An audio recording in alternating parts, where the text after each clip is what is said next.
Hey everyone, and welcome back to the channel. It has been 1 year since we installed the metal roof on our shed, on the tiny house, whatever you want to call it. We actually didn't finish it off. We still have some trim pieces that we need to put on back there. And the reason we didn't finish it is because we have some fascia that we want to mill. And today we're going to be milling that fascia. We did not have any logs long enough to cut that fascia, but as you may know, we recently acquired some logs from our neighbor's property. They had some that fell in a tornado and gave them all to us. And so now we finally have a log long enough to mill that fascia. But before we get into that, we have some exciting news with our tractor. And the short story is, we finally got our hydraulics fixed, which is huge. It's going to be a game changer. And there's actually a bit of a longer, more kind of crazy story of how we were able to get this done. And it all starts with baling hay. Now, growing up, I was not around farms much. I didn't really know much about it. It wasn't until I started this project that I really started to learn about it and see them out here baling hay. Out here in the county, it's a really big thing. All these farmers have these crazy contraptions for cutting down the hay, and it turns out what they're doing is actually pretty simple. So after the grass has grown, they cut it, they let it dry for a couple of days, they rake it, and finally they bale it. And they'll do it in round bales or square bales. Now personally, I like the square bales. I think they're pretty cool, but they all seem to really like the round bales because it holds a lot more and they can just come stab it with their spear and load it up really easily under their trailer. Now, a couple of weeks ago, one of our friends, Lindsay, was over here cutting hay, and he was in one of our videos where we installed the giant beam in our solar kiln. That was a fun one. Yeah, so his tractor was sitting over here. He came to pick it up. I was over here for a Saturday, and he wanted to see the poplar siding, or I wanted to show him the poplar siding that we had just milled for the house. So we walked up, and we were looking at the siding, and the next thing he did was kick the bucket of the Kubota and say, "What you really need is a skid steer quick attach on this and some forks. You can't use this bucket and these bucket forks." And I said, "Lindsay, I know that." And I said, "In fact, I have a quick attach sitting right in the shed that I've had for, Danner and I have had like for over a year, like maybe 2 years, we've had it." And I said, "But before that, I actually need a hydraulic that doesn't have, I need a tractor that doesn't have hydraulic leaks." And he said, "Well," he said, it's going to be raining for about 10 days and we just got all this stuff done. Just come over to the shop, let's get it done." I'm like, "Really? You're really going to let us do that?" And so he said it, and so we did it. And so we loaded the tractor up, took it over there, and I just can't thank Lindsay and his father. Thank you so much, Lindsay. Everyone leave a comment right now and say, "Thank you, Lindsay." But anyway, he was there. So we cut the bucket. We had to put the attachment plate on the bucket. He welded everything up that we needed to do. And then we got everything prepared. About the same time Danner got back from his trip, we were able to start on the hydraulics. And yeah, so the crazy thing with this whole repair, it was our power steering and the return down here that were both leaking. And all that leaking was caused by a single O-ring. But in order to get to that O-ring, basically the whole tractor needed to be torn apart. We took off the metal, and right now we're waiting to put it back on because we're replacing a lot of rusty bolts and got some new parts. We had to take that off, we had to take the radiator off and all kinds of stuff just to get down to the one place where we can make that repair. But yeah, the great part now is that we have everything clean. We degreased, we cleaned every part, we went through every single seal, we greased every joint. We pressure washed. Did all the fluids, all the filters, everything is done. And what Danner was talking about back here with his O-ring is this one little leak is there, but in order to get to it, you end up having to take so much stuff off the tractor. But anyway, finally we got it done. The whole reason this conversation started with Lindsay was that he was saying, you got to get this bucket off the front because you need forks. We need pallet forks, and now we have pallet forks on the front. Man. If you guys have been watching for a while, you know we've had the bucket on there with the just the cheap forks on there, not really meant for a lot. Those ones, they aren't as great because they're so much further out that you really can't lift as much. And let me tell you, we've been putting those things to work with some of the logs we've lifted. We've put this tractor to the limits, but now we're going to be able to unlock even more power from it, put something on there that can actually handle it. But once again, when we started this process, if we would have, this adapter plate, if you can see where the new orange is, the old bucket used to be attached right here. So in order to change it, you'd have to take all these pins out and change it and have stuff special. This new bright stuff is this quick attach. And I know for people that know it, but there's just a little, all you gotta do is flip that one latch on both sides and then this whole thing just pops right off. Just like that.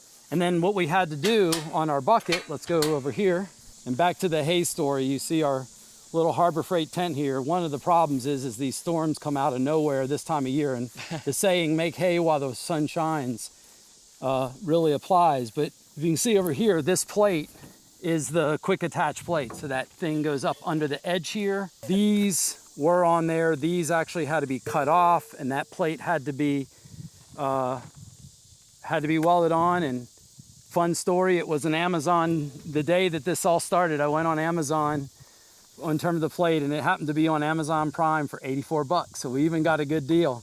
Lindsay said, $84, that's a great deal. Order 2 for me. So I said, we sent them one for him too. So that was really great. But anyway, so now we have our bucket. We have our forks. Yeah, so now we can just easily go up, grab our forks if we need forks. If we need a bucket, we can just do the quick attach, put this on, or we can even put something else on there. We might have something awesome on the way right now that we can show you in another video. I'm not gonna say it, you guys probably can guess it, but we're excited about the new possibilities we're unlocking with our tractor. Yeah, so let's go move our first log with our forks and get on the mill. Let's do it. Oh, and one more thing that we didn't talk about. Well, let me get this off real quick.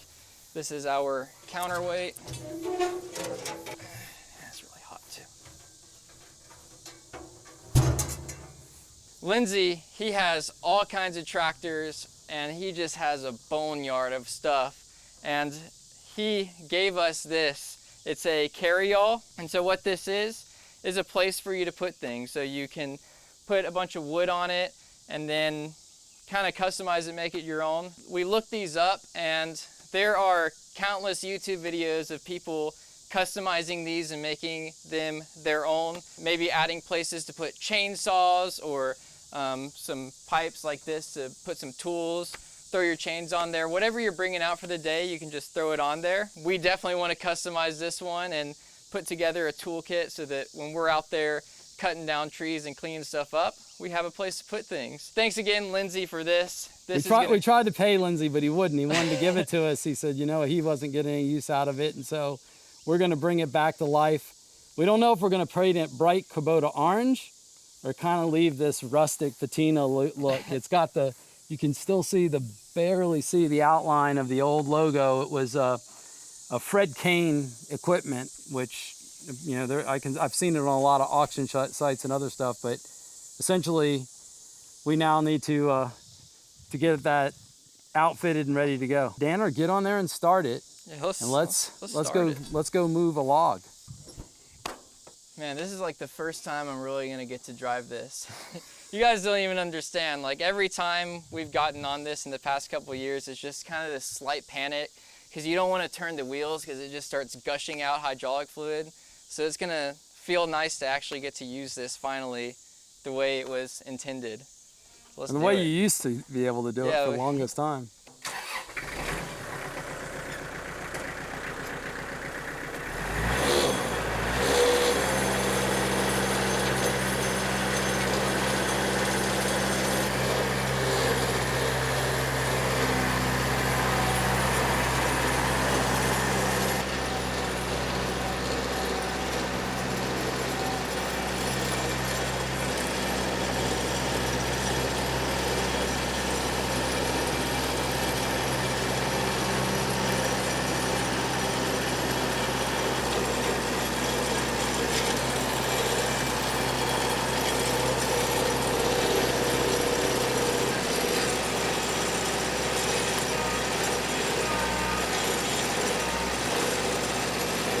Just lift it up a little. That's probably good. All right, it's almost mill time. This is the log that we're gonna be trying. This is a tulip poplar. Just driving that tractor just now got me really excited. That was just buttery smooth, and it's making me want to start decking some logs over there. This is a long log. Let's find out just how long it is.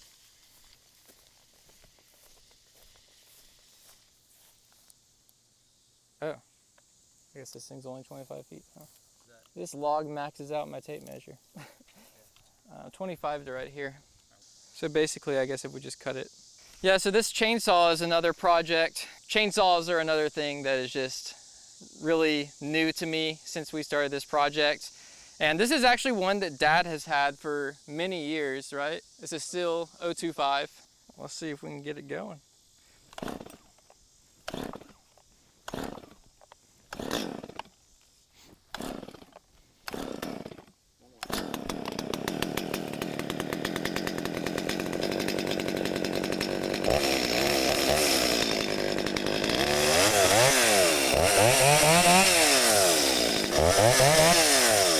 That sounds powerful.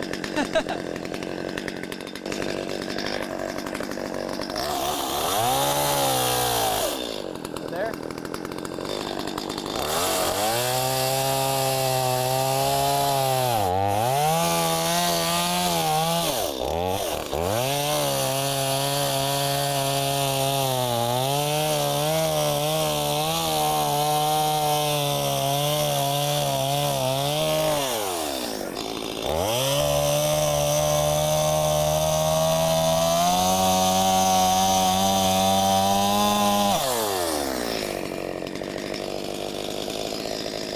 First things first, we need to go over there and scoop those up and move them over.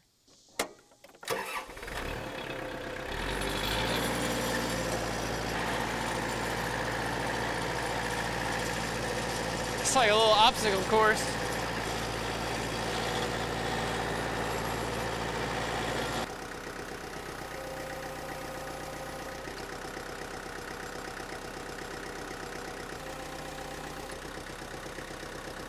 So this is a stack of some lumber we milled with Alan when we were doing our siding.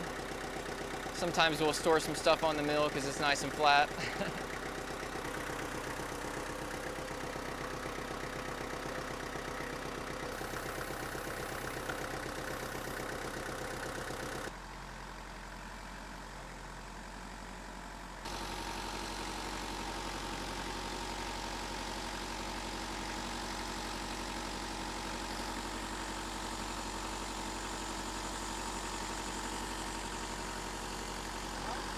I think you can do it now.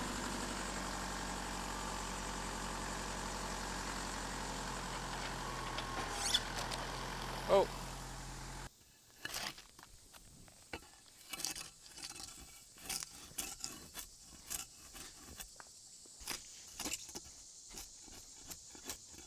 This spark's a little tricky.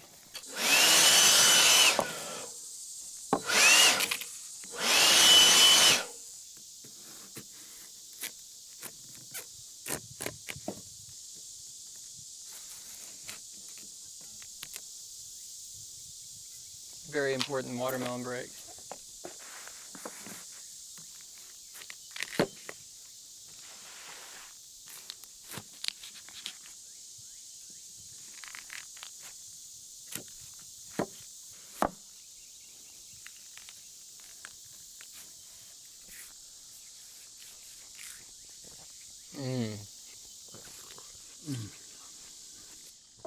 Guys, I'm gonna be honest, I've been a little hesitant to put this on the internet. This is like our little secret thing we do. A little bit of lime on the watermelon. Actually, a lot of lime, not a little bit. And then some mint.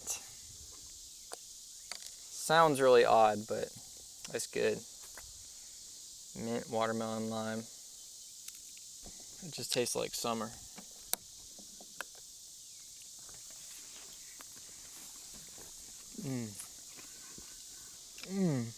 Watermelon, so good.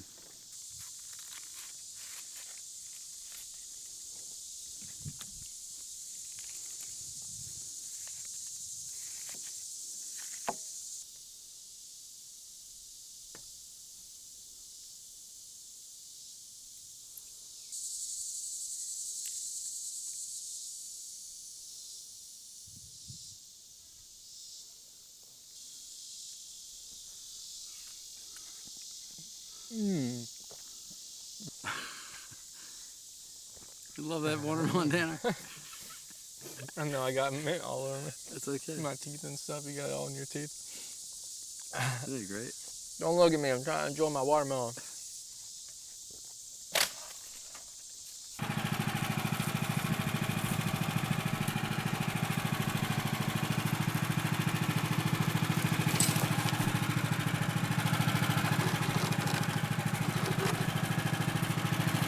All right, now get your cant hook and wrench that around.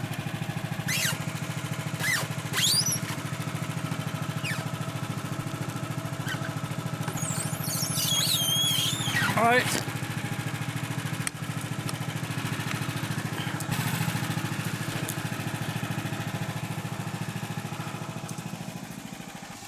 We may just need to go 12 feet and cut it, or 13 feet and cut it. There's a kink right where you are, like a little bit further. All right, well, after we got this loaded on the mill, we realized it has a little more bow than we thought. And so getting some longboards out of it, it's probably not the best log for that. We'll probably have to waste a lot of wood in the process. We're gonna cut it at 13 feet, and that'll leave us 10 feet over there to do something with. And then that's most of where the crook is. Use Old Reliable here. Yeah. Guys, seriously, I think that electric chainsaws are the future. We're not quite there yet, but these DeWalt's, they're awesome.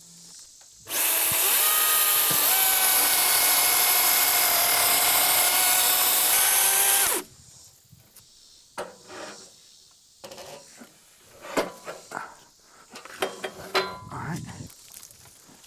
We gotta go past the bunks because we gotta take them off.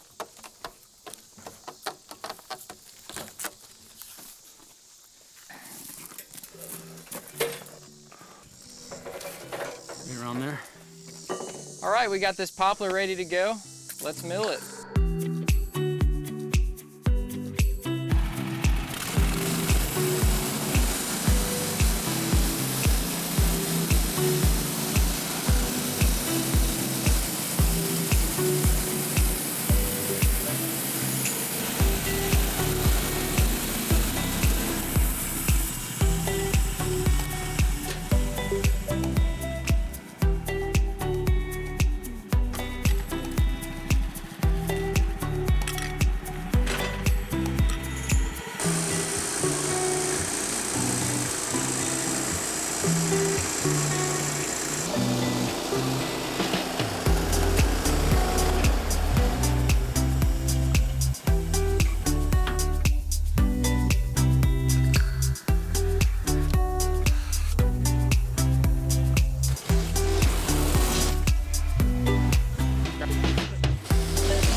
So one of the things I'll do as we're milling is take some of these thin offcut pieces and cut them down to a size that I can use in one of our laser engravers. And so I got some stickers out from some ash that I had put in the solar kiln, and as I was taking it out, something stuck out to me, and we found our very first emerald ash borer, a little green bug that once it gets in the area, they just start taking over your ash trees. So I found it dead, obviously, since it was in the solar kiln, but yeah, that's the first time we've ever seen one, so that was kind of a crazy moment. We've been talking about them for years now, but to actually see one in real life all of a sudden. It was just kind of weird.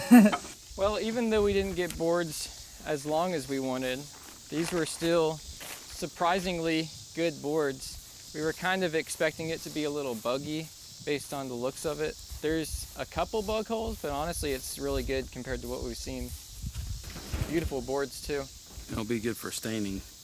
Good straight stuff for staining. And we made these ones 1 inch thick.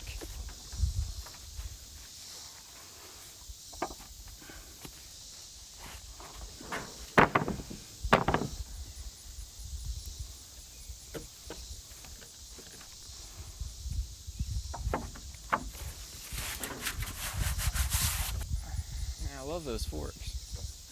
I love those forks. I know, it's just great, isn't it?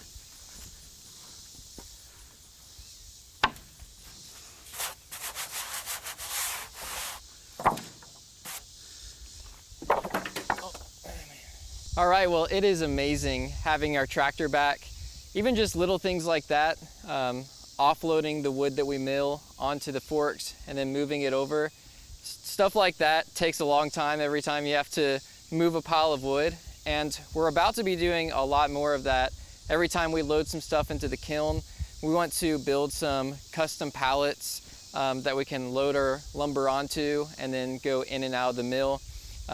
Just do little things like that to increase our efficiency with this. But I think we really just dipped our toes in the water today, getting to use those forks. We're definitely gonna need a lot more practice with using them, but man, it feels good to be able to use our tractor again. Just a couple more things to button up on this tractor to really get it complete. We'll have it fully functional again and won't have to worry about anything for a while, just get to use it. But that's gonna be a wrap for this video. I want to give a big thank you to everyone that has liked and subscribed. Also, thank you so much to everyone that backs us over on Patreon. We really appreciate your support, and we'll see you guys next time.